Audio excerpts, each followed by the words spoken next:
पहिला यो अर्कै पास्टरको भिडियो हेरौँ अनि फन्नी कमेन्ट गर्ने है त। गोठमा बाँधिराखेको गाईलाई सोद्धाखेरि पनि माटो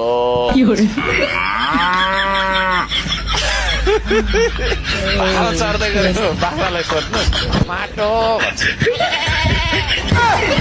रुको जरा सबर करो। मैले सुँगुरलाई सोधेको पास्टर पो भन्दो रहेछ। केपी ओलीलाई जिउँदै फल पानिदियो यो अर्केले। एकचोटि सुँगुरलाई सोधि हेरौँ न के भन्दो रहेछ। गलत सुन्नुभयो मेयर साहब, आजभोलि जाँठो भन्न थालेछ। रवि बालेन कुलमान एक भएदेखि यो बौलाइसक्यो। भोट हाल्न पनि त्यही गाई बाख्राले त होला नि। खत्म, bye bye, tata, goodbye, गया।